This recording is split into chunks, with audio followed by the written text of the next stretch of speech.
সূরা কাউসার পড়ে লেবুর মধ্যে ফু দিয়ে যে কাউকে আপনি বশ করতে পারবেন, বাধ্য করতে পারবেন, যে কারো ভালোবাসা আপনি আদায় করতে পারবেন, ওই মানুষটা যতই দূরে থাক 100% কাজ হবে ইনশাআল্লাহ। তাই আজকে অতি সহজে লেবু পড়ার মাধ্যমে আপনি এই বশীকরণের আমলটি শিখে রাখবেন এবং ভিডিওটি না টেনে সম্পূর্ণ মনোযোগ সহকারে আপনি শেষ পর্যন্ত দেখবেন ইনশাআল্লাহ। তবে প্রিয় ভাইরা মা বোনেরা, সর্বপ্রথম আপনাকে বলবো এই আমলটা কিন্তু বশীকরণের জন্য খুবই কার্যকরী এবং খুবই শক্তিশালী পাওয়ারফুল একটি আমল। এজন্য এই আমলটি আপনি কাউকে ক্ষতি করার জন্য, কোনো মানুষকে নষ্ট করার জন্য, কোনো খারাপ চিন্তা ভাবনা নিয়ে কিন্তু আমলটা আপনি কখনোই করতে যাবেন না। কারণ এই আমলটি আপনি যার জন্য করবেন ওই মানুষটা আপনাকে পাগলের মতো ভালোবাসতে শুরু করে দিবে। তার মনের মধ্যে আপনার কথা বারবার স্মরণ হবে এবং সে আপনাকে ভালো জানতে শুরু করে দিবে। প্রিয় ভাইরা মা বোনেরা, এই সমাজের মধ্যে আমাদের অনেক মহিলা মা বোনেরা আমাদেরকে কমেন্টস করে বলতে থাকে, বিশেষ করে স্বামীর জন্য বলে, হুজুর আমার স্বামী পরকিয়া করে, আমার স্বামী আমার সঙ্গে ভালো করে কথা বলে না, আমার স্বামী ঘরের মধ্যে আসলে তার মেজাজটা খারাপ হয়ে যায়, আমার সঙ্গে খুবই দুর্ব্যবহার করে, বাজে ব্যবহার করে, সে আমাকে দেখতেই পারে না, আমাদের স্বামী স্ত্রীর মধ্যে কোনো মিল মহব্বত নাই, কোনো ভালোবাসা নাই। এমন অনেক মহিলা মা বোনেরা এবং অনেক স্বামীরাও আমাদেরকে তাদের স্ত্রীর সঙ্গে বলে থাকে। আমি ওই সমস্ত মহিলা মা বোনদেরকে বলবো, প্রিয় মা ও বোনেরা, আপনারা আজকের এই আমলটি আপনার স্বামীর জন্য একটিবার করে দেখুন। ইনশাআল্লাহ আপনার স্বামী, আপনার হাজব্যান্ড আপনাকে ছাড়া সে কিছুই বুঝবে না, এমনকি তার পরকিয়া পর্যন্ত বন্ধ হয়ে যাবে আজকের এই লেবু পড়ার মাধ্যমে।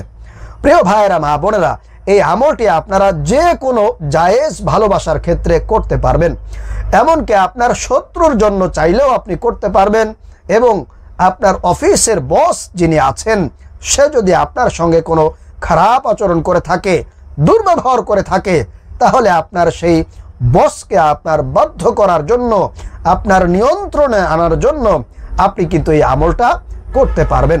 পবিত্র কোরআনুল কারীমের মধ্যে আল্লাহ পাক রব্বুল আলামিন সব সমস্যার সমাধান রেখে দিয়েছেন।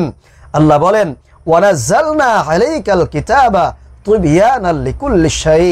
কোরআনুল কারীমের মধ্যে এমন কোনো বিষয় নাই, এমন কোনো জিনিসের সমাধান নাই যেটা আল্লাহ তাআলা কোরআনুল কারীমের মধ্যে রেখে দেন নাই।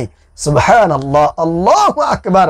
আপনি যদি এই কোরআন দিয়ে আমল করেন, আপনি যদি কোরআনের কাছে আসেন, তাহলে অবশ্যই আপনার সমস্যার সমাধান পেয়ে যাবেন ইনশাআল্লাহ।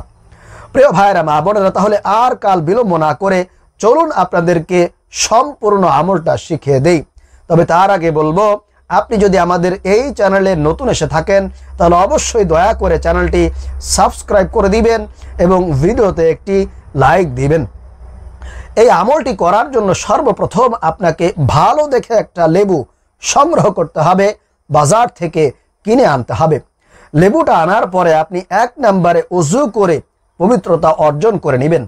এরপরে সুন্দর পরিষ্কার পবিত্র জায়গার মধ্যে বসে যাবেন।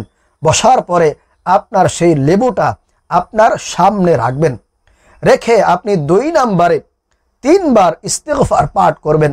সব থেকে ছোট্ট ইস্তিগফার আপনি 3 বার পাঠ করবেন, যেমন আস্তাগফিরুল্লাহ, আস্তাগফিরুল্লাহ, আস্তাগফিরুল্লাহ। আপনি এটা 3 বার পাঠ করবেন।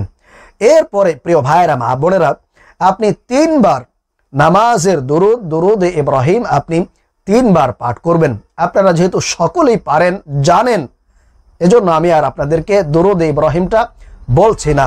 এরপরে 4 নম্বরে আপনি সূরাতুল কাউসার, কোরআনুল কারীমের সব থেকে ছোট্ট সূরা সূরাতুল কাউসার আপনি আউযু বিল্লাহ এবং বিসমিল্লাহ সহকারে 21 বার পাঠ করবেন। 21 বার পাঠ করে 21টি ফুক অথবা 21টি দম আপনার সেই লেবুর উপরে দিবেন।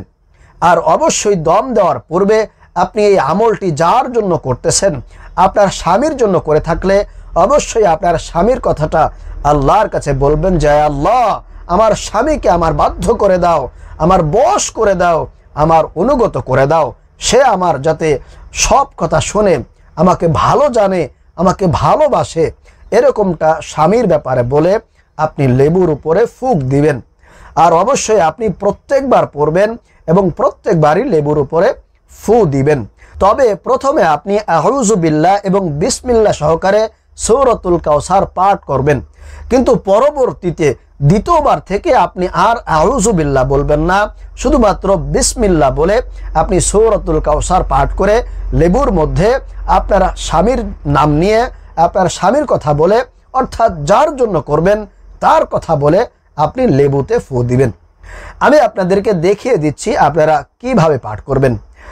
আউযু বিল্লাহি মিনাশ শাইতানির রাজীম, বিসমিল্লাহির রহমানির রহিম, ইন্না আ'তাইনাকাল কাউসার ফাসাল্লি লিরাব্বিকা ওয়ানহার, ইন্না শানিআকা হুয়াল আবতার। এরপরে আপনি যার জন্য করছেন তার নামটা নিয়ে আপনি লেবুর উপরে একটা ফুঁক দিবেন, দম করবেন। এরপরে প্রিয় ভাইরা মা বোনেরা, এই লেবুটা আপনি কি করবেন, আপনার যখন আমলটা শেষ হয়ে যাবে আপনি সর্বশেষ একবার বিসমিল্লাহ পাঠ করে, বিসমিল্লাহির রহমানির রহিম পাঠ করে আপনি লেবুটাকে মাঝখান থেকে কেটে ফেলবেন। লেবুটাকে মাঝখান থেকে কেটে 2 টুকরা করে ফেলবেন। 2 টুকরা করে আপনি যদি পারেন তাহলে আপনার আশেপাশে যদি কোনো কবর থাকে তাহলে আপনি সেই লেবুর 2 টুকরাটাকে আপনি একটা ডান দিকে মাটির নিচে পুঁতে রাখবেন, আরেকটা হচ্ছে বাম দিকে মাটির নিচে পুঁতে রাখবেন। আর যদি বলেন যে হুজুর না এটা পারবো না, এটা করতে ভয় লাগে আমার, তাহলে আপনি যে কোনো জায়গায় 2 টুকরা লেবুকে একটু দূরে দূরে আলাদা আলাদা করে একটু ব্যবধান রেখে জায়গা রেখে আপনি 2 টুকরা লেবুকে মাটির নিচে পুঁতে রাখবেন। ইনশাআল্লাহ তাআলা আমলটা আপনার তাহলে শেষ হয়ে যাবে। আশা করি লেবুটা যখন আপনার মাটির সঙ্গে আস্তে আস্তে করে মিশে যাবে, আপনার স্বামী কিংবা আপনি যার জন্য এই আমলটি করছেন ওই মানুষটাও আপনার সঙ্গে আস্তে আস্তে মিশে যাবে, সে আপনার জন্য পাগল হয়ে যাবে, সে আপনাকে ভালোবাসতে শুরু করে দিবে। আশা করি আপনি সম্পূর্ণ আমলটি বুঝতে পেরেছেন। আল্লাহ তাআলা আমাদেরকে সঠিকভাবে আমলটি করার তৌফিক দান করুন। আমিন।